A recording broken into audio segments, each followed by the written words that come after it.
सर्व जमलेले माझे मायबाप, जनता जनार्दन, या बीड जिल्ह्याच्या कुठल्याही कानाकोपऱ्यात गेलं तर एवढा उत्स्फूर्त प्रतिसाद मिळतोय,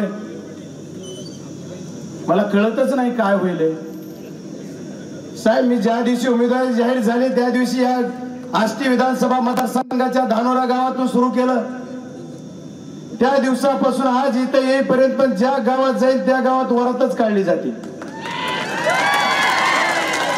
आदरणीय अमोलजी कोले साहेब पण आज उमेदवार आहेत. साहेब, बीड जिल्ह्यात 1200 गाव आहेत. जवळपास 600 गावात प्रत्यक्ष जाण्याचं काम आदरणीय साहेब मी केलं या 15 दिवसात. मला वाटतं एवढी समोरच्या उमेदवार 15 वर्षात मी धरली नाही. समोरचे आपले उमेदवार आहेत 15 वर्षात तरी एवढ्या 600 गावात गेले का? निवडणूक ही बीड जिल्ह्यातली मायबाप जनतेने हातात घेतली आणि निवडणूक कशावर झाली पाहिजे तर विकासावर झाली पाहिजे. आपण केलेल्या कामाचा लेखाजोखा दिला पाहिजे. या बीड जिल्ह्यातल्या जनतेला काय हवंय? गेली 10 वर्ष झालं तुम्ही बीड जिल्ह्यातला खासदार तुमचा भारतीय जनता पार्टीचा निवडून येतोय आणि भारतीय जनता पार्टीचा केंद्र सरकार आहे, राज्य सरकार आहे. या काळामध्ये तुम्ही काय काम केलं हे तुम्ही जनतेला सांगितलं पाहिजे. त्याच्यावर बोललंच जात नाही. तुम्ही सांगा की आम्ही हे काम केलेत आणि आता हे करू. ह्याच्यावर काहीच अजेंडा नाही. बोललं जात काय? ज्या दिवशी पहिल्यांदा परळी विधानसभेत आदरणीय पालकमंत्री महोदय आजी आणि माजी मंत्री महोदय जे आपल्या उमेदवार आहेत आणि आताच्या खासदार 3 जण गडावर गेले, तिथं काय बोलले तर जे बोलायचं नाही ते काय म्हणले, तुमची ऐपत काय, तुमची लायकी काय, तुमचा प्रारब्ध ठरू. तुम्ही काय बोलताय? कशासाठी बोलताय? माझी लायकी, माझी ऐपत एकच आहे. मी शेतकऱ्याच्या जन्माला पोटी जन्म घेतला ही माझी अवकात आहे आणि शेतकऱ्याच्या पोटाला जन्म घेऊन मी साखर कारखान्यासारखा येडेश्वरी नावाचा कारखाना उभा केला. निस्ता उभा केला नाही तर त्याला इथेनॉलचा प्रोजेक्ट सुद्धा 400 KLPDचा चालू केला. साहेब, एवढंच नाही तर त्याची कॅपॅसिटी 8-10,000 केली. दुसरा कारखाना घेतला आणि ती सुरळीत चालवतोय. सुरळीत निस्ता चालवत नाही, त्याचं 15 दिवसाला पेमेंट देतोय. एवढंच नाही करत तर पगार लोकांचा कर्मचाऱ्याचा देतोय, HNT ठेकेदाराचा देतोय. ही माझी ऐपत आहे. आणि तुम्ही आदरणीय स्वर्गीय गोपीनाथरावजी मुंडे साहेबांनी 26 कारखान्याचा आकडा केला होता. आदरणीय जयंत पाटील साहेबांना माहित आहे. 26 कारखान्याचे 0 केलं. हे तुमचं काय तुम्ही बघा बरं. जे ज्यांच्या तोंडून म्हणले साहेब तुम्ही सुद्धा 2010 ला माझ्या परवानगी बरोबर तुमची सुद्धा परवानगी कारखान्याची होती, त्याचं काय झालं?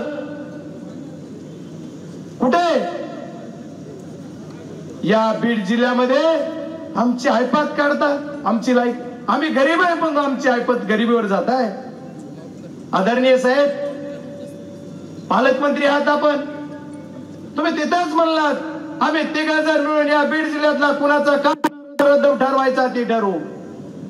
आदरणीय साहेब, तुम्हाला तो कुणी अधिकार दिला? चंद्रगुप्तवरी बसले, त्यांना प्रारब्ध द्या. मायबाप जनतेला अधिकार आहे नेत्यांचा प्रारब्ध ठरवायचा. कुणी नेता प्रारब्ध ठरवू शकत नाही. त्याच्यामुळे बीड जिल्ह्यातली जनता तुमचा येणाऱ्या तारखेला प्रारब्ध ठरवणार आहे. एवढीच एक निवडणूक नाही साहेब, तिथून पुढच्या निवडणुका सुद्धा तुमचा प्रारब्ध कोण ठरवणार आहे? राजकीय नेत्यांचा ते बीड जिल्ह्यातली जनता ठरवणार आहे. काय बोलायले? लायकी नाही, उंची नाही आणि तुम्ही भाषण काय करताय? साहेब, फक्त आणि फक्त माझ्यावरती काय, माझी लायकी नाही, माझी उंची नाही. तुम्ही महाराष्ट्रामध्ये मुख्यमंत्र्याच्या नंतर मीच म्हणताय आणि फक्त माझ्यावरच बोलताय. अरे तुमची उंची माझ्यासारखी झाली की मग काय चाललंय? राजकीय अनुभव काय म्हणल्या आपल्या समोरच्या उमेदवार ताई, त्यांना मी एका खात्याचे मंत्री होते, त्या खात्याचा हा सभापती होता. किती इनामदार ताई साहेब तुम्ही. तुम्ही ग्रामविकास खात्याचे मंत्री होतात, पण मी शिक्षण आणि आरोग्याचा सभापती होतो. जिल्हा परिषद म्हणून ते खातं जरी येत असलं, ग्रामविकास मध्ये जिल्हा परिषद येते, पण शिक्षण आणि आरोग्य खातं तुमच्याकडे येत नाही. तुम्ही काय बोलतात? म्हणजे आम्हाला हे नव्हतंय का? तर गोरगरिबाचं एक पोरग संसदेत जायची वाट बघताय, त्याच्यामुळे तुम्हाला ते सहन होत नाही, म्हणून तुम्ही आम्हाला हे नव्हताय. मग आमची उंची नाही, पण याला काय झालंय?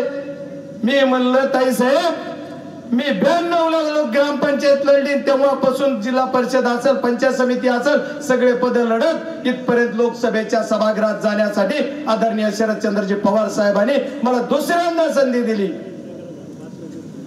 आणि मग माझी उंची नाही तर ही काय? तुमची उंची जास्त आहे. तुम्ही काय म्हणलात की बीड जिल्ह्यामध्ये या बजरंग सोनवणेच्या नावावर एखादं काम आहे का? आता मी खासदार नाही, आमदार नाही, मंत्री नाही, लोकसभेला लोकांनी पार चारी मुंड्या केलं, माझ्या नावावर काय काम आहे? पण ताई साहेब, तुम्हाला माहित नसल, तुम्ही म्हणला था बीड जिल्ह्यातला पराजय झालेला उमेदवार गावात फिरतो का? बीड जिल्ह्यात जाऊन नंतर बोलतो, पण माझ्या नावावर काय काम आहे म्हणलात तुम्ही? ज्या नात्रा गावामध्ये तुमचं मतदान आहे, त्या गावाचा दवाखाना सुद्धा या बजरंग सोनवणे दिलाय. आणि माझ्या नावावर काय काम आहे? अरे दिला याचा अर्थ शासनाचा निधी आहे, तो शासनाच्या सत्तेवर बसल्यानंतर तो वाढप्याचा अधिकार आहे, तो वाढणार आहे. त्याला असं काय तुमची रजिस्ट्री आहे? पण तुम्ही तसं का बोलताय मला कळत नाही. परवा एका सभेमध्ये आमचे पालकमंत्री महोदय बोलले